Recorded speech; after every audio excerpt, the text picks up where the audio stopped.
1 മുതൽ 7 കൊല വരെ വരുന്ന വാഴയുണ്ട്. പഴുപ്പിച്ചാൽ തിന്നാൻ കഴിയില്ല, അത് പഴുപ്പിച്ചിട്ട് പുഴുങ്ങണം. അതിന് ആ വാഴയ്ക്ക് പറഞ്ഞ ഇറച്ചി വാഴ എന്നാണ്. സർക്കാർ പറയുന്നുണ്ട് ജൈവ കർഷകരെ പ്രോത്സാഹിപ്പിക്കുന്നു എന്ന് പറയുന്നത്. ഏതെങ്കിലും ഒരു ജൈവ വളത്തിന് സബ്സിഡി കൊടുക്കണമെന്ന് പറഞ്ഞുതരാൻ കഴിയും? വില കിട്ടില്ല. നമ്മൾ വാങ്ങി മേടിക്കുന്ന കൊല, ഒരു കന്നിന് കൊടുക്കുന്ന പൈസ നമുക്ക് ആ കൊലയിൽ നിന്ന് കിട്ടില്ല. വിള ഇടുന്ന പരിപാടി ഇല്ല ഒരു വാഴ. ഞാൻ കഴിക്കുന്നതല്ലേ. നമുക്ക് മലയാളികൾക്ക് ഈ വാഴപ്പഴമില്ലാത്ത ആഘോഷങ്ങളില്ല, വാഴപ്പഴങ്ങളില്ലാത്ത വിഭവങ്ങളില്ല. ശരിക്കും പറഞ്ഞാൽ നമ്മുടെ നാട്ടിൽ നമുക്കിപ്പോൾ ഏറ്റവും അറിയാവുന്നത് കദളിപ്പഴം അറിയാം, രസകദളി അറിയാം, അല്ലെങ്കിൽ പൂവനും ഏത്തനും റോബസ്റ്റയും അങ്ങനെ കൂമ്പല കണ്ണും അങ്ങനെയൊക്കെയുള്ള കുറേ വാഴകൾ മാത്രമാണ് നമ്മൾക്കറിയാവുന്നത്. നമ്മൾ കഴിക്കുന്നതും അതൊക്കെ തന്നെയാണ്. പക്ഷേ ഈ 400-ൽ പരം വാഴകൾ, വെറൈറ്റി ആയിട്ടുള്ള ലോകത്തിൻ്റെ വിവിധ ഭാഗങ്ങളിൽ ഉള്ള വാഴകൾ കൃഷി ചെയ്യുന്ന ഒരു മലയാളിയായ ഒരു വാഴ കർഷകനുണ്ട്. നമുക്കിനി അദ്ദേഹത്തെ നേരിട്ട് കണ്ട്, ഈ അദ്ദേഹത്തിൻ്റെ വാഴത്തോട്ടത്തിലാണ് ഞാനിപ്പോൾ നിൽക്കുന്നത്. നമുക്ക് അദ്ദേഹത്തോട് തന്നെ ചോദിക്കാം ഇവിടെ ഏതൊക്കെ ടൈപ്പ് വാഴകളാണുള്ളത് എന്ന് നമുക്ക് അദ്ദേഹത്തോട് തന്നെ ചോദിക്കാം. അതിനു മുമ്പ് മറ്റൊരു കാര്യം കൂടെ പറയാം. നിങ്ങൾ ഈ ഐസ്ക്രീം വാഴപ്പഴം കഴിച്ചിട്ടുണ്ടോ? ഇല്ലെങ്കിൽ അതും ഇവിടെയുണ്ട്. എന്ന് വേണ്ട ഈ വാഴകളുടെ രാജാവ് എന്ന് പറയുന്ന ആ ഇനത്തിൽപ്പെട്ട വാഴയും ഇവിടെയുണ്ട്. ഇനി നമുക്ക് അദ്ദേഹത്തോട് തന്നെ നേരിട്ട് ചോദിക്കാം, ഇവിടുത്തെ വാഴകൾ ഏതൊക്കെ വെറൈറ്റികളാണ്, ഏതൊക്കെ തരത്തിലുള്ള വാഴകളാണ് ഇവിടെ ഉള്ളത് നമുക്ക് ആ ചേട്ടനോട് ചോദിക്കാം. ഇത് നമ്മുടെ ഉണ്ണികൃഷ്ണൻ ചേട്ടനാണ്. ചേട്ടൻ എന്തൊക്കെയുണ്ട് വിശേഷങ്ങളൊക്കെ? നല്ല വിഷയം. ഈ 400-ൽ പരം വാഴകളൊക്കെ സംരക്ഷിച്ച് ഇവിടെ എനിക്ക് തോന്നുന്നേ നമ്മൾ ഈ ഏണി വെച്ച് കയറുന്ന ഈ അടയ്ക്കാമരത്തിൻ്റെ അത്രയൊക്കെ വലിപ്പമുള്ള വാഴകളൊക്കെ നമ്മൾ കണ്ട്. ഇപ്പം ഈ ഏതൊക്കെ ടൈപ്പ് വാഴകളാണ് ഇവിടെ ഉള്ളതെന്ന് പറ. നിലവിൽ 400ഓളം വെറൈറ്റി ഉണ്ട്. എല്ലാത്തിന്റെയും പേര് നമുക്ക് ഓർമ്മയെന്ന് പറയാൻ കഴിയുന്നില്ല. എന്നാലും ഒരുവിധമുള്ളതൊക്കെ പറഞ്ഞുതരാം.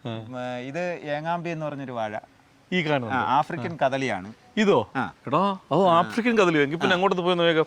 ഇതാണോ ആഫ്രിക്കൻ കദളി എന്ന് പറയുന്നത് വാഴ? അത് ശരി, നല്ല ഹൈറ്റ് ഉണ്ടല്ലോ ചേട്ടാ. അത് ഉണ്ട്. ഇത് കണ്ട് നമ്മളില്ല ഞാലിപ്പൂവും വാഴ പോലെ ഉണ്ട്. ഞാലിപ്പൂവല്ല, ഇത് നല്ല ടേസ്റ്റ് ആണ്. ഇത് ചില ആൾക്കാർ പറയുന്നതെന്ന് പറഞ്ഞാൽ അവർക്ക് പറങ്കാങ്ങര ടേസ്റ്റ് എന്നുള്ളതാണ് പറയുന്നത്. ഇതല്ലയോ ഇത്? പക്ഷെ ഒരു ചെറിയ പുളിപ്പും ഒരു മധുരമൊക്കെ, നല്ല മധുരമുള്ള ഒരു പഴമാണ്. കുട്ടികൾക്ക് ഏറ്റവും ഇഷ്ടപ്പെട്ട പഴമാണ്, കൊച്ചുങ്ങൾക്ക്. ഓ, അത് ശരി. പിന്നെ ഇതിന്റെ പ്രത്യേകത എന്ന് പറഞ്ഞാൽ കടയിൽ കൊടുത്ത് നമുക്ക് വിൽപ്പനയ്ക്ക് മുതലല്ല. കാര്യം ഇത് പഴുത്ത് കഴിഞ്ഞാൽ, നല്ലതുപോലെ പഴുത്താൽ ഇത് ഫുള്ള് ഇറുന്നങ്ങ് വീഴും. ഓ, അത് ശരി. നമ്മളെ കദളിയാണെങ്കിൽ ഇറുന്ന് വീഴത്തില്ല, അതേ സ്ഥിതിക്ക് ഇത് ഇറുന്ന് വീഴും. അപ്പൊ കദളിയുടെ മറ്റൊരു വെറൈറ്റിയാണ്. ഇപ്പൊ കൂമ്പില്ലാ കണ്ണ നിൽക്കുന്ന കൂമ്പില്ലാ കണ്ണ ചെറിയ കൊലയാണ്. ചെറിയ കൊലയെന്ന് പറഞ്ഞാൽ വളം ചെയ്യില്ല, വളം ഇടുന്ന പരിപാടി ഇല്ല ഒരു വാഴ. അതെന്താ? ഞാൻ കഴിക്കുന്നതല്ലേ. ഓ, അത് ശരി. വെളിയിൽ വിൽക്കുന്നില്ല, അതാണ് മെയിൻ ആയിട്ടുള്ളത്. കണ്ടല്ലോ, വളം ഇടാതെ, ഒരു വളവും ഇടാതെയാണ് ഈ വാഴ. ഇത് കണ്ട് ഈ വാഴക്കൊക്കെ എനിക്ക് തോന്നുന്നേ ഒരു 10 അടി ഹൈറ്റ് കൂടുതലുണ്ട് ഈ വാഴക്കില്ലയോ ചേട്ടാ? ഈ 400-ൽ പരം വാഴകൾ ഇവിടെ സംരക്ഷിക്കുന്നു. ഇത് എവിടുന്നാ ഇത് കളക്ട് ചെയ്യുന്നേ? ഇത് കളക്ട് ചെയ്യുന്ന നമ്മുടെ നാട്ടിൽ തന്നെ പല ആൾക്കാരിലുണ്ട്. വിദേശ വച്ചിരിക്കുന്ന ആൾക്കാർ പലരുണ്ട്. അപ്പൊ ഈ വിദേശത്ത് നിന്ന് നമ്മൾ ഇറക്കുമതി ചെയ്ത വാഴകളാണത്? അല്ല, നമുക്ക് കൊണ്ടുവരാൻ ഇല്ല. അപ്പം ഇത് കൊണ്ടുവരാൻ കഴിയുന്നവരുണ്ട്. അവര് കൊണ്ടുവന്നിട്ട് കന്നാക്കി വിൽക്കും. അപ്പൊ അത് അവരെ ഇതില് അവര് പിന്നെ ഒന്നീ ഫേസ്ബുക്കിന്റെ ഇതിൽ ആണ് അവരെ ഇത് വരും. ആ സമയത്ത് അല്ലെങ്കിൽ നമ്മുടെ സുഹൃത്തുക്കൾ വഴിയൊക്കെ അറിയാൻ കഴിയും. അപ്പൊ ആ സ്ഥലങ്ങളിൽ ഒന്നുകിൽ അവരെ വിളിച്ചു ചോദിച്ചിട്ട് നമ്മൾ കളക്ട് ചെയ്യുന്ന രീതികളാണ്. വില പറഞ്ഞ് മേടിക്കുന്നതാണ് ചെയ്യുന്നത്. ഓ, അത് ശരി. അപ്പൊ ശരിക്കും ഞാൻ ചോദിക്കട്ടെ, അപ്പൊ ചേട്ടൻ ശരിക്കും ടാപ്പിംഗ് ആണ് ജോലി? എന്റെ ജോലി ടാപ്പിംഗ് ആണ്. ഇത് മറ്റൊരാളുടെ ഒരു പുരയിടം വാടകയ്ക്ക് എടുത്തിട്ട് ചെയ്യുന്നതാണ്. ഇത് നമുക്ക് വിപണിയിൽ വിറ്റാൽ എത്ര രൂപ ചേട്ടനിൽ കിട്ടും? ഇത് ഓരോ കൊലകളൊക്കെ സാധാരണ എങ്ങനെ കിട്ടുമെന്ന് വെച്ചാൽ എനിക്കറിയില്ല. കാര്യം ഞാൻ ഇതിനകത്തുള്ള ഒരു കൊലകളും ഇതിൽ ലോക്കൽ കൊലകൾ, അതായത് ഞാലിപ്പൂവൻ, പാളയംതൊടൻ, ഇതൊക്കെ വെളിയിൽ കൊടുക്കും. കിട്ടുന്ന വില മതിയെന്ന് പറഞ്ഞ് കൊടുക്കും. കാരണം അതൊക്കെ ഇവിടെ പോണ്ടത് കൊടുക്കുന്നത്. ഇനവാഴകൾ ഒന്നും ഞാൻ കൊടുക്കാറില്ല, കൊല കൊടുക്കില്ല, വില കിട്ടില്ല. നമ്മൾ വാങ്ങി മേടിക്കുന്ന കൊല, ഒരു കന്നിന് കൊടുക്കുന്ന പൈസ നമുക്ക് ആ കൊലയിൽ നിന്ന് കിട്ടില്ല. പകരം നമ്മൾ കന്ന് കൊടുത്ത് നമ്മുടെ പൈസ മുതലാക്കുക എന്നുള്ളതേ ഉള്ളൂ. അല്ല, വാഴക്കൊല കൊടുക്കാൻ കഴിയില്ല. കൊടുക്കാൻ കഴിയുന്നില്ല. ഒന്നാമത്തെ ഞാൻ വളം ചെയ്യില്ല. കാര്യം കൂടുതലും ഞങ്ങൾ എനിക്ക് മക്കളുണ്ട്, എന്നെ കാണാൻ വരുന്നവർക്ക് കൊടുക്കണം. അപ്പൊ അങ്ങനെ വരുമ്പോഴത്തേക്ക് നമ്മൾ ഇതിന് വളം ചെയ്ത് ഇവിടെ സർക്കാർ പറയുന്നുണ്ട് ജൈവ കർഷകരെ പ്രോത്സാഹിപ്പിക്കുന്നു എന്ന് പറയുന്നത്. ഏതെങ്കിലും ഒരു ജൈവ വളത്തിന് സബ്സിഡി കൊടുക്കണമെന്ന് പറഞ്ഞുതരാൻ കഴിയും? എൻ്റെ അറിവിലില്ല. ജൈവവളം എന്ന് പറയുമ്പോൾ ചാണകം, കോഴി കാഷ്ടം, അങ്ങനെയുള്ള ഇതൊക്കെ വരണം. അതിനൊന്നും സബ്സിഡി ഇല്ല. നമ്മള് ആട്ടുംപിഴുക്ക, ഇതൊന്നും സബ്സിഡി ഒന്നും കൊടുത്ത് ഒരു വളമായിട്ട് ഇവിടെ കൊടുക്കുന്നില്ല. സർക്കാർ കൊടുക്കും. സർക്കാർ കൊടുക്കുന്ന ഫാറ്റം ബോക്സ്, മിക്സർ, യൂറിയ, പൊട്ടാഷ്, ഇതിനൊക്കെ വാറ്റം ബോക്സ് ഒക്കെ എടുത്താൽ സബ്സിഡി ഉണ്ട്. അപ്പോൾ ഇവർ പറയണത് കണക്ക് ഒരിക്കലും ജൈവ കർഷകർക്ക് ഒരു സബ്സിഡി കൊടുത്ത ഒരു വളം ഇല്ല കൊടുക്കുന്ന എൻ്റെ അറിവിൽ. വളം പോലും ഇല്ലാതെ വളം ഇടാറുമില്ല. അപ്പം ഇത് നമ്മൾ കൃഷി ചെയ്യുക, നമ്മൾ കൊല എടുക്കുക, നമ്മുടെ വീട്ടിലെ ആവശ്യങ്ങൾ നടത്തുക. അത് ശരി. ഈ പാട്ടം തന്നിരിക്കുന്നതെന്ന് പറഞ്ഞാൽ ഇവിടെ ബാബു എന്ന പേരുള്ള പ്ലാച്ചോട്ട് ഉള്ളതാണ്. അപ്പം അദ്ദേഹം എനിക്കിത് എടുത്ത് തരുന്ന സമയത്ത് അവർക്ക് പാട്ട പൈസ ഒന്നും വേണ്ട, നമ്മൾ ഇവിടുന്ന് എന്ത് കിട്ടുന്നോ അതിലൊരു വീതം കൊടുക്കുക. അപ്പോൾ കൊല പഴിപ്പിക്കുമ്പോൾ അതിലൊരു വീതം ആളിന് കൊടുക്കും. അതൊരു നല്ല മനസ്സിലാണ്. ബാബു ചേട്ടൻ എന്തായാലും ഒരു ബിഗ് സല്യൂട്ട് നൽകുക. കാരണം ഈ സാധുവായ മനുഷ്യൻ അദ്ദേഹം ടാപ്പിങ് കഴിഞ്ഞിട്ടാണ് ഈ കൊലകളൊക്കെ വാഴകളൊക്കെ സംരക്ഷിക്കുന്നത്. അപ്പം വളമിടുന്നില്ല, ഒരു വളവും ഇടാതെ ഈ മണ്ണിനുള്ള വളം പിടിച്ചെടുത്ത് തന്നെയാണ് ഈ വാഴകളൊക്കെ വളരുന്നത്. വളം ഇത് തന്നെയാണ്, മണ്ണ് തന്നെയാണ് വളം. ഈ ചപ്പ് വരുന്നതെല്ലാം കൂടെ കൂട്ടി വെച്ച് കൊടുക്കുക, ഇതൊക്കെയാണ് ഇതിന്റെ വളം. അപ്പൊ നമുക്കൊരു സബ്സിഡി ഇല്ല. ഈ വാഴ കൃഷിയിലേക്ക് ഇങ്ങനെ വരാനുണ്ടായ പ്രധാന കാരണം കൃഷിയിൽ വരാനുണ്ടായ കാരണം ഞാൻ ടാപ്പിങ്ങിന് പോകുന്ന സ്ഥലത്ത് എനിക്ക് കൂടെ പാലെടുക്കാനായിട്ട് ടാപ്പ് ചെയ്താൽ പാലെടുക്കാനായിട്ട് ഞാൻ ഒരാളെ നിർത്തി. അപ്പൊ അവരെപ്പോഴും പറയാം അത് ഞങ്ങളുടെ തോട്ടമാണ്, ഇത് നമ്മൾ കൃഷി ചെയ്തിരിക്കുന്നതാണ്. അപ്പൊ ഞാൻ പലവണ്ണം ആലോചിച്ചിട്ടുണ്ട്, എന്റെ കൂടെ ഒന്ന് ടാപ്പ് ചെയ്യുന്ന എനിക്ക് കിട്ടുന്നതിൽ ഒരു വീതം മേടിക്കുന്നവർ ഇത്രയും ഏക്കറിൽ കൃഷി ചെയ്തിരിക്കണമെന്ന്. അപ്പോൾ ഞാൻ ചോദിച്ചപ്പോൾ അവർ പറഞ്ഞു ഇതെല്ലാം പാട്ടമാണ്. അപ്പൊ ഞാനും ആഗ്രഹിച്ചു എന്നാൽ എന്തായാലും 10-12 മണിയാകുമ്പോൾ ജോലി തീരെയല്ലേ, ഒരു ഉച്ച മരിച്ചീനി ഇടാനുള്ള സ്ഥലം കിട്ടണമെങ്കിൽ നമുക്കും ചെയ്യാം, അത് എനിക്കൂടെ ഒന്ന് പാട്ടം എടുത്തു തരാൻ പറഞ്ഞു. അപ്പോൾ അവർ പറയാമെന്ന് പറഞ്ഞ് നീണ്ടുപോയി. എൻ്റെ മോലാളിക്കാരുടെ അടുത്ത് ഇവരിത് പറഞ്ഞു. അപ്പോൾ മോലാളിക്കാർ വെച്ചുകൊണ്ട് എനിക്ക് കൃഷി ചെയ്യാൻ താല്പര്യമുണ്ടെങ്കിൽ വാ എന്ന് പറഞ്ഞ് വിളിച്ചുകൊണ്ട് അവരൊരു ബന്ധുക്കാരുടെ വീട്ടിലായ പാരിപ്പള്ളിയിൽ ഒരു പോലീസുകാരനാണ്, ഷാ എന്നാണ് ആളുടെ പേര്. അവരെ വീട്ടിൽ 2 ഏക്കർ പേരിടം കൃഷിക്ക് എനിക്ക് തന്നു. ആ 2 ഏക്കറിൽ ഞാൻ മരിച്ചീനി ഇടാൻ തുടങ്ങാനായിട്ട് വണ്ടി ഇറക്കി, ഒരു മാസത്തെ പൈസ കളഞ്ഞാണ് ഇറക്കണത്, ഇറക്കി കൃഷി ചെയ്യാൻ തുടങ്ങിയപ്പോൾ ആ ഷായുടെ അമ്മ എൻ്റെ അടുത്ത് പറഞ്ഞ് നീ ഏതായാലും മരിച്ചീനി ഇടയല്ലേ, അത് അതും പാട്ടമാണ്, 3 വർഷം പാട്ടം എഴുതി തന്നെയാണ്, അതും പൈസയൊന്നും വേണ്ടെന്ന് പറഞ്ഞു. അപ്പോൾ അവർ പറഞ്ഞു നീ ഒരു പണി വാഴയൊക്കെ കൂടെ നടെന്ന് പറഞ്ഞു. അങ്ങനെ വാഴ നട്ട് അന്ന് ഞാൻ വാഴച്ചേട്ടൻ്റെ പ്രോഗ്രാം ഞാൻ കണ്ടിരുന്നു. അങ്ങനെ ഞാൻ വാഴച്ചേട്ടനെ വിളിച്ചു, എനിക്കൊരു വാഴക്കന്ന് ചോദിച്ചു. ഞാൻ നേരിട്ട് വാഴച്ചേട്ടൻ്റെ അവിടെ പോയി, പാറശാലയിൽ. അവിടെ ചെന്നപ്പോഴത്തെ എൻ്റെ ജോലിയും കാര്യം ചോദിച്ചു. ഞാൻ ടാപ്പിംഗ് കാരണമാണ്. അപ്പോൾ എൻ്റെ അടുത്ത് പറഞ്ഞാൽ നിനക്ക് പറ്റിയ പണിയല്ല, കാര്യം ഇനവാഴക്ക് പല സ്ഥലങ്ങളിൽ കിടക്കുന്നതാണ്, അത് അത്രത്തോളം ബുദ്ധിമുട്ടുണ്ട്, നീ ഒരു ജോലിക്ക് ടാപ്പിംഗ് തൊഴിലാളിയായ നിനക്കിങ്ങനെ ബുദ്ധിമുട്ടി പോകാനൊക്കെ പാടല്ലേ എന്നുള്ള, എന്നേലുള്ളതൊക്കെ ഞാൻ തരാം എന്നും പറഞ്ഞിട്ട് ഞാനിഞ്ഞ് പോന്നു. പിന്നെ ഓരോ സാധനങ്ങൾ എന്നെ വിളിച്ചിട്ട് പറഞ്ഞു വാ നിനക്കുള്ള കന്നെടുത്ത് വെച്ചേക്കണം എന്ന് പറഞ്ഞു. അങ്ങനെ ഒരു 3 കന്ന് എനിക്ക് കൈ നീട്ടമായിട്ട് ഫ്രീ ആയി തന്ന് അവിടെ നിന്ന് ഞാൻ വിചാരിച്ചു എനിക്കും തുടങ്ങണം, എനിക്കും ചെയ്യണം. നമോവാഹം. ഈ എന്തായാലും നമ്മുടെ ഉണ്ണികൃഷ്ണൻ ചേട്ടന് ആ ഒരു 3 വാഴക്കന്ന് കൊടുത്ത് നിങ്ങൾ സഹായിച്ചതാണ് ഇവിടുത്തെ 400-ൽ പരം വാഴകൾ, അതും ലോകത്തിൻ്റെ വിവിധ ഭാഗങ്ങളിലുള്ള വെറൈറ്റി സാധനങ്ങൾ വെച്ച് കൃഷി ചെയ്യാനെ കൊണ്ടൊരു പ്രചോദനമായി അല്ലേ? അപ്പോൾ എന്തായാലും ഞാൻ ഇപ്പോഴും പറയും വാഴച്ചേട്ടനാണ് എനിക്ക് നമ്മുടെ ഗുരുനാഥൻ എന്ന് പറയാം. ഞാൻ അത് തന്നെയാണ്. ഈ ഒരുപാട് എന്തെങ്കിലും പ്രശ്നങ്ങൾ, വെല്ലുവിളികൾ അങ്ങനെ എന്തെങ്കിലുമൊക്കെ നേരിടാറുണ്ടോ? അങ്ങനെ ഒന്നുമില്ല. നമ്മൾ ചോദിച്ചാൽ എല്ലാവരും തരണമെന്നില്ല.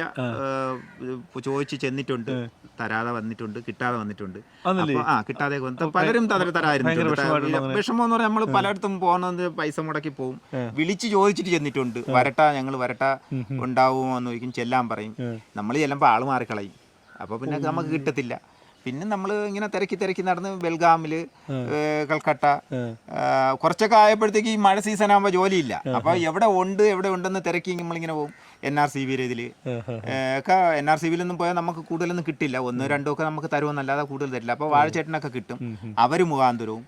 പിന്നെ മറ്റുള്ള വാഴ ഗവേഷണ കേന്ദ്രങ്ങൾ നമ്മളൊക്കെ കേരളത്തിന് പുറത്ത് ഇഷ്ടംപോലെ സ്ഥലങ്ങളുണ്ട്, അവർക്കൊക്കെ ഇത് കൊണ്ടുവരാനും ഒക്കെ ഉള്ള ഇതൊക്കെ ഉണ്ട്. അപ്പോൾ അവരുടെ അടുത്തുനിന്ന് അവരുമായിട്ട് ബന്ധപ്പെട്ട സുഹൃത്തുക്കളുണ്ട്, അപ്പോൾ അവർ വഴി പൈസയ്ക്കായാലും ഒക്കെ അങ്ങനെയൊക്കെ കളക്ട് ചെയ്ത് കൊണ്ടുവരുന്നതാണ്. അല്ല, ഈ വാഴക്കന്ന് തരാമെന്ന് പറഞ്ഞ് വിളിച്ചു വരുത്തിയിട്ട് മുങ്ങിയ ആളുകളുണ്ടല്ലോ, അങ്ങനെ ഉണ്ട്. അല്ല, അങ്ങനെ ആളുണ്ട്. അത് ശരിക്കും എന്തായാലും ചേട്ടൻ ഒരുപാട് വിഷമം ഉണ്ടാക്കിയിട്ടുണ്ട്. ഒരു പക്ഷേ ഇപ്പം അവർക്ക് ആളിന് ഒരു കന്നെങ്കിലും കൊടുത്തിട്ടുണ്ടല്ലേ? അതാണ് അന്തസ്.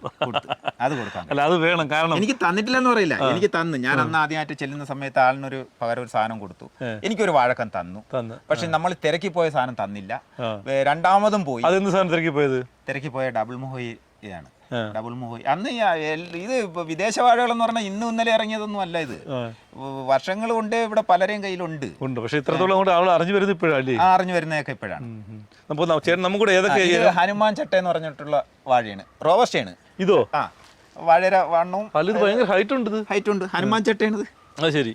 പണ്ട് ഹനുമാൻ പോയിട്ട് കദളി ഇതേപോലെ കൊലയും വീഴും. പക്ഷെ ആ വളം വേണം. വെറുതെ വാഴ വെച്ചു, വലിയ വണ്ണം വെച്ചു, അത് കൊല ഇത്രയും വലിയ കിട്ടുമെന്ന് പറഞ്ഞാൽ അത് വെറുതെയാണ്. ഈ ഐസ്ക്രീം ടേസ്റ്റ് ഉള്ള കൊല ഉണ്ട്. അത് 2-3 ടൈപ്പ് എൻ്റെ ഇപ്പോൾ ഉണ്ട്. കൊലയില്ല ഇപ്പം. 2 എണ്ണം ആ സൈഡിൽ നിൽക്കുകയാണ്. പിന്നെ ഒരെണ്ണം ഇവിടെ നിപ്പുണ്ട്. പിന്നെ ബ്ലൂ ജാവ എന്നാണ് അതിന്റെ പേര്. ജാവ ദ്വീപിലുള്ളതാണ്. ഓ അത് ശരി, നമ്മുടെ ജാവ ദ്വീപിലുള്ള അപ്പൊ അത് ബ്ലൂ ജാവ എന്നാണ് അറിയപ്പെടുന്നത്. അതില് ബ്ലൂ കച്ചപ്പും ഉണ്ട്, ബ്ലൂ ജാവയുണ്ട്. ബ്ലൂ ജാവയിൽ തന്നെ ഒരു 2 ടൈപ്പ് ബ്ലൂ ജാവയുണ്ട്, ഒരു ടൈപ്പ് ബ്ലൂ കച്ചപ്പും ഉണ്ട്. പിന്നെ വെരിഗേറ്റ് ഉണ്ട്. വെരിഗേറ്റ് എന്ന് പറയുമ്പോൾ 2 കളർ, ഒരു ഇലയിൽ തന്നെ 2 കളറാണ്. അത് വെള്ളയുണ്ട്, മഞ്ഞയുണ്ട്. വെള്ള കളർ വരുന്നത് കൊണ്ട് മഞ്ഞ കളർ വരുന്നത്. കൊലയ്ക്കും 2 കളറാ. അത് ശരി. പഴത്തിന് പിന്നെ വെള്ള കളറിൽ 2 ടൈപ്പ് ഉണ്ട്. ഒന്ന് റോബസ്റ്റ ടൈപ്പ് ഉണ്ട്, ഒന്ന് ഏത്തന്റെ ടൈപ്പ് ഉണ്ട്. അതില് ഏത്തന്റെ ടൈപ്പ് എന്ന് പറയുമ്പോഴത്തേക്ക് കടും മഞ്ഞ കളറാണ്. അതിപ്പോ നമുക്ക് നമ്മുടെ പ്രേക്ഷകരെ കാണിക്കാൻ വേണ്ടി ഇവിടെ ഉണ്ട്. ഇപ്പം കൊലയില്ല. കൊലയൊക്കെ വെട്ടിക്കഴിഞ്ഞു. നമുക്ക് ഞാൻ പറഞ്ഞില്ലേ, എനിക്കിതെല്ലാം നമ്മുടെ സ്വന്തം വസ്തുവല്ല, പാട്ടമാണ്. അപ്പൊ അവര് തന്നിരിക്കുന്ന ഈ വസ്തുവിനകത്തുള്ള ചെയ്യാനുകള് 400 എണ്ണം നട്ടുപിടിപ്പിക്കണമെങ്കിൽ അതിൻ്റെതായ സ്ഥലം വേണം. അപ്പൊ നമുക്ക് അത്രത്തോളം സ്ഥലപരിമിതിയാണ്. അപ്പൊ ഞാൻ മാക്സിമം നടുന്നെന്ന് പറഞ്ഞാൽ ഇപ്പൊ തന്നെ ഈ വാഴയുടെ മൂടുകളെല്ലാം തെളിഞ്ഞു. പലരും വന്നിട്ട് ചോദിക്കും, വാഴ കുഴിച്ചു വെച്ചുകൂടെ, മണ്ണിട്ടൂടെ എന്ന് ചോദിക്കും. എവിടെന്നാ മണ്ണിടുന്നത്, എവിടെന്നാ കുഴിച്ചു വെക്കുന്നത്? ഇത് കുഴിച്ചു വെക്കാൻ തോണ്ടണിന്ന് 5 കന്നുണ്ട്. ഈ 5 കന്ന് നമുക്ക് വെക്കാനുള്ള സ്ഥലം വേണ്ടേ? അപ്പൊ നമ്മൾ ചെയ്യുന്ന എന്താണ്, ഇത് നിർത്തും. കന്നിന് ആരെങ്കിലും ഓർഡർ വരുമ്പോ കന്ന് ഇളക്കി കൊടുക്കാം. അപ്പൊ അതിന്റെ മൂട്ടിലെ മണ്ണ് മാറും, തെളിഞ്ഞു വരും, കാറ്റത്ത് മറിയും. അത് സ്വാഭാവികമായിട്ട് ഇവിടെ ഓത കൊടുക്കാൻ എത്ര വാഴയ്ക്ക് ഓത കൊടുക്കും, എത്ര വാഴ പിടിച്ച് കെട്ടും. അപ്പൊ അത് സ്വാഭാവികമായിട്ട് നടക്കുന്ന കാര്യമല്ല. പിന്നെ രണ്ടാമത് പറഞ്ഞാൽ ഇതെന്ന് പറഞ്ഞ് മാത്രം നമുക്ക് ഇരിക്കാൻ കഴിയില്ല. എന്റെ ജോലി ടാപ്പിംഗ് ആണ്. അപ്പൊ ടാപ്പിങ്ങിന് പോയില്ലെങ്കിൽ എന്റെ വീട് പട്ടിണിയാവും. അപ്പൊ പിന്നെ നമ്മൾ പട്ടിണിയായിട്ട് കിടന്നും കൊണ്ട് ഇതിന്റെ പിറകെ നടക്കാനൊക്കെ. എനിക്ക് 2 കുട്ടികളുള്ളതാണ്. എന്നാൽ അവന്മാർക്ക് ഇതിനോട് താല്പര്യമാണ്. ഈ സ്കൂൾ അടച്ച് ഉണക്കായി കഴിഞ്ഞാൽ എന്റെ മക്കളാണ് ഇതിനകത്ത് വെള്ളം ഒഴിക്കാൻ താല്പര്യപ്പെട്ട് നിൽക്കുന്നത്. മനസ്സിലായില്ല? അപ്പൊ നമ്മൾ ഇവിടെ ഉള്ള ഇവിടെ ഇപ്പൊ ഇത് പെരുമ്പടലി എന്ന് പറഞ്ഞ വാഴയാണ്. ഇതോ ഈ നിൽക്കുന്നത് ഞാലിപ്പൂനെ കണക്കാണെങ്കിൽ ഇതിന് കൂമ്പുണ്ടാവൂല. ഇതാണ് അതിന്റെ എൻഡ് വരുന്ന കണ്ട. പിന്നെ ഇത് വരുന്നത് റോബസ്റ്റ അല്ല, ഇത് പിന്നെ മൊന്തനാണ്, ചാരമൊന്തൻ. നമ്മളെ നാട്ടിൽ പുറത്ത് പണ്ടുണ്ടായിരുന്ന മൊന്തനാണ്. ചാമ്പൽ കളറാണ്, കളർ ചാമ്പലാണ്. അപ്പൊ പിന്നെ ഇതിനകത്ത് വെള്ളമൊന്തൻ അത് ഇന്നലെ കൊല വെട്ടിയല്ലേ ഈ ഫെസ്റ്റിവല് വെട്ടി. പിന്നെ വരണത് പറഞ്ഞാൽ ബ്ലാക്ക് മൊന്തൻ കൊലച്ചിട്ടില്ല. നീലമൊന്തൻ കൊലച്ച് നിപ്പുണ്ട്. 1000 മൊന്തനുണ്ട്. 1000 മൊന്തൻ എന്ന് പറയുമ്പോൾ നല്ല നെടുനീളത്തിന് താഴെ കൊല വരും. ഇവിടെ ഉള്ളതിലേ നമുക്ക് ഏറ്റവും ഈ വില കൂടിയ വാഴ, ഏറ്റവും കൂടുതൽ കാശ് കൊടുത്ത് വാങ്ങിച്ച വാഴ ഏതാ? നമ്മളിപ്പോ ഏറ്റവും കൂടുതൽ കാശ് കൊടുത്ത് വാങ്ങിയിട്ടുള്ളത് എനിക്ക് ഉള്ളതെന്ന് പറഞ്ഞാൽ ഫ്രൈ ഹാൻഡ്സിന്റെ വെരിഗേറ്റ് ആണ്. പ്രത്യേകത അതെന്ന് പറഞ്ഞാൽ ഫ്രൈ ഹാൻഡ്സ് കൈ കൂപ്പുന്നു, അതാണ് അതിന്റെ ഇത്. അതേപോലെ തന്നെ നമ്മളെ കൊല വന്നാൽ പടല ഇങ്ങനെ കൈ കൂപ്പിയിരിക്കും. 2 വരി കായാണ് ഒരു പടല. എന്നാൽ ഈ 2 നമ്മളെ സാധാരണ എന്ന് പറഞ്ഞാൽ 2 കായും നമുക്ക് വിരിഞ്ഞെടുക്കാം. ഇത് ഒരു കായും വിരിഞ്ഞെടുക്കത്തില്ല. ഇങ്ങനെ കൂപ്പി പോലെ 2 പടല ചേർന്ന്, അതായത് 2 പടലല്ല, ഒരു പടല 2 കാ വരുന്നതും ചേർന്നിരിക്കും, ഒട്ടിയിരിക്കും. അതിനകത്ത് 2 കളറുണ്ട്. ഈ പറഞ്ഞ കണക്ക് വെരിയേറ്റിൽ 2 കളറുണ്ട്. അതാണ് ഏറ്റവും കൂടുതൽ പൈസ ആയത്. അതിന്റെ ഗുണമെന്ന് പറഞ്ഞാൽ ഏത്തപ്പഴത്തിന്റെ ടേസ്റ്റ് ആണ് വരുന്നത് സാധാ ഇതില്. മറ്റതെനിക്ക് ഇതുവരെ കൊലച്ചിട്ടില്ല.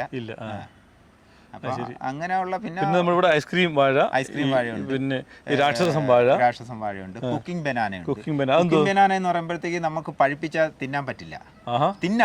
അത് അത്രത്തോളം കട്ടിയായിരിക്കും. ഇപ്പൊ കരിങ്കദളി എന്ന് പറഞ്ഞാൽ വയറിന് വേണ്ട എല്ലാ അസുഖങ്ങളും, ഒരുവിധമുള്ള അസുഖങ്ങൾ മാറ്റിയെടുക്കാൻ കഴിയുന്നതാണ് കരിങ്കദളി. അത് ശരി. പിന്നെ ആ വാഴ അത് നമുക്ക് പഴുപ്പിച്ചാൽ തിന്നാൻ കഴിയില്ല. അത് പഴുപ്പിച്ചിട്ട് പുഴുങ്ങണം. ആ വാഴയ്ക്ക് പറഞ്ഞ ഇറച്ചി വാഴ എന്നാണ്. അത് ഇറച്ചി കറി വയ്ക്കുമ്പോൾ അത് കട്ട് ചെയ്തിട്ട് അതിന്റെ കൂടെ കറി വയ്ക്കുക. അത് ടേസ്റ്റാണ്, വയറ്റിൽ നിന്ന് പോകാനായിട്ട് സുഖമാണ്. എല്ലാം കൊണ്ടും അത് നമ്മളെ ബോഡിക്ക് പറ്റിയ, വയറ്റിന് പറ്റിയ കരിങ്കദളി. അതേപോലെയുള്ള ഒരു ഇതാണ് കുക്കിംഗ് ബനാന എന്ന് പറഞ്ഞാൽ പഴുത്ത് കഴിഞ്ഞാൽ പുഴുങ്ങി നമ്മൾ കഴിക്കണം. അതാണ് അതിൻ്റെ. ഡയറക്റ്റ് കഴിക്കാൻ പറ്റില്ല എന്നാണ് പറഞ്ഞു കേട്ടിട്ടുള്ളത്. പിന്നെ എനിക്ക് കൊലച്ച് നിൽക്കുന്നതേ ഉള്ളു. പിന്നെ ഉള്ളത് ഡബിൾ മഹോയി. അത് ഒരു വാഴയിൽ 2 കൊല മുതൽ, ഒരു കൊലയാണ് അവർ ആദ്യം നടുമ്പോൾ ഒരു കൊലയെന്ന് പറഞ്ഞ് എനിക്ക് കൊലച്ചില്ല. 2 കൊല വരും, ചിലപ്പോൾ 3 കൊല വരും. അങ്ങനത്തെ ഒരു ഇതുണ്ട്. പിന്നെ ഒരു വാഴയിൽ 1 മുതൽ 7 കൊല വരെ വരുന്ന വാഴയുണ്ട്. പിന്നെ അത് കഴിഞ്ഞിട്ട് ഒരു വാഴയിൽ 7 കൊല വരും. അത് കൊള്ളാം. പിന്നെ കിങ് ഓഫ് റെഡ്, നമ്മളെ ഈ ചെമ്മട്ടീര വേറെ ടൈപ്പ് അതുണ്ട്. അങ്ങനെ വാഴകളുണ്ട്. പിന്നെ കുള്ളൻ കപ്പവാഴയുണ്ട്. കുള്ളൻ്റെ കപ്പവാഴ എന്ന് പറഞ്ഞാൽ 2 സൈസ് ഉണ്ട്. നമ്മളെ സാധാ കപ്പ എന്ന് പറഞ്ഞാൽ നല്ല ഹൈറ്റ് പോകുന്നത്. ഇത് ഒന്ന് ഇത്ര ഹൈറ്റേ വരുള്ളൂ. നമുക്ക് ഈ പൊക്കം ഇതിൽ കൂടുതൽ പൊക്കം വരില്ല. ഒന്ന് എന്നേക്കാൾ ഉച്ചക്കൂടെ പൊക്കം വരും. അത് ഉണ്ട്. പിന്നെ അങ്ങനെ എടുത്തു പറയുകയാണെങ്കിൽ തോന പേരുകൾ പറയേണ്ടി വരും. അതെല്ലാം നോക്കാതെ നമുക്ക് പറയാൻ കഴിയില്ല. അങ്ങനെ നമ്മുടെ ഉണ്ണികൃഷ്ണൻ ചേട്ടൻ്റെ ഈ വാഴത്തോട്ടത്തിലെ വാഴകളുടെ വിശേഷങ്ങൾ ഇവിടെ അവസാനിക്കുന്നില്ല. അതിന് എത്ര പറഞ്ഞാലും തീരാത്ത ഒരുപാട് വ്യത്യസ്തങ്ങളായ വാഴകൾ നട്ട് ശരിക്കും പറഞ്ഞാൽ നമ്മുടെ നാട്ടിലെ വാഴകളുടെ രാജാവെന്ന് തന്നെ പറയാവുന്ന ഉണ്ണികൃഷ്ണൻ ചേട്ടൻ്റെ വാഴത്തോട്ടത്തിലെ വിശേഷങ്ങളാണ് ഞാൻ ഇതുവരെ പ്രേക്ഷകരുമായി പങ്കുവച്ചത്.